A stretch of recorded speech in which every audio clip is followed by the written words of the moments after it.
You found a career that you're really excited about, but it requires qualifications. That's okay, because today I'm going to show you how to apply for further education. I'll walk you through how to find the right course, how to apply for it, and how to get financial support for it as well. My name's Melissa. This is How to Adult. Let's get started. Today, class, we're going to organise a cleanup for teamseas. How exciting is that? She doesn't even work here. Are you even a real teacher? Ooh. Depending on what kind of career you're looking for, there are a number of ways to get the qualifications. So I have chosen 3 different career options so we can explore how to get those qualifications together. The first one is a chef. Now, I understand you can become a chef by working your way up in the industry, but to give yourself a head start to that dream of being a head chef in your very own restaurant, qualifications will help. First things first is what qualifications will actually help. Google is a fantastic place to start, but some websites can be dodgy. Seek is a good one to find out what qualifications you need. Plus, it has extra information such as how many job listings are currently available, what the job growth looks like in the future, how much job satisfaction there is, and even an average income. Now that I know what kind of qualifications will help, I'm going to go straight to my state's TAFE website and we'll have a look there. As you can see, there are many courses available under the hospitality and tourism industry. But since I want to become a chef, I'm going to choose cookery. After a bit of information, we get to the available courses. There are the main courses, but also note that they have a number of short courses. This will help you improve on some specific skills. Since I want to become the head chef, I'm going to go for the highest certificate. The great thing about this site is that you can apply for the course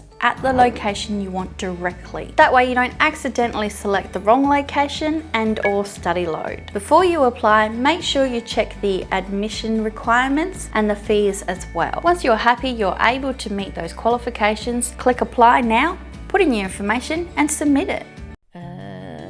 Yeah, sure, of course I know what I'm doing. So anyway, as I was saying, there's over 5 trillion pieces of plastic in the ocean. Isn't that super Hello, are you listening?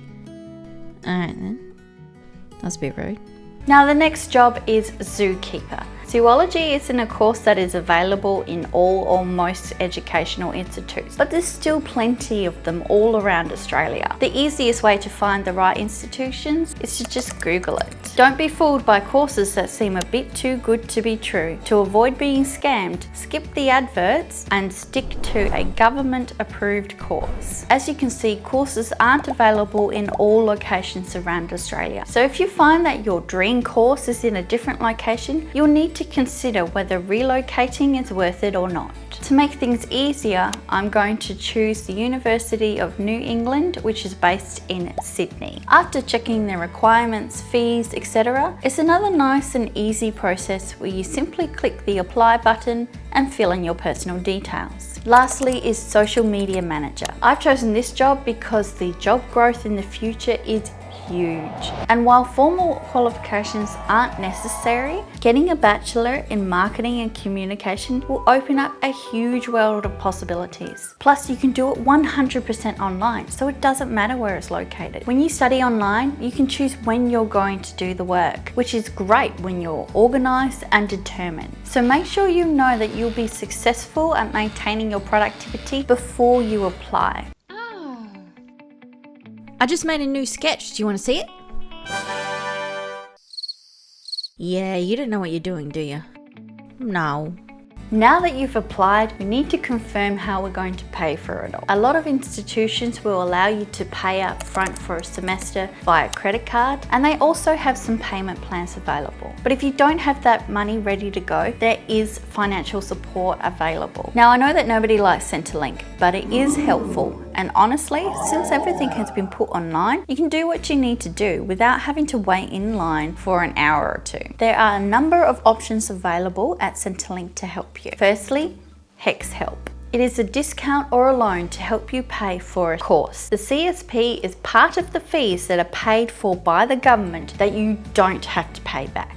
What's remaining is what's called the student contribution, which you can either pay in full or apply for the HEX Help. Fee help is a loan that will help you pay for your tuition fees, but nothing else. Sometimes there are also fees attached to this loan. SA help is to help you cover student services and amenities fees. Basically, some institutions will charge a fee to cover things on campus, such as childcare, food services, and more. In 2021, the maximum amount an institute can charge you is $313, so it's not too much.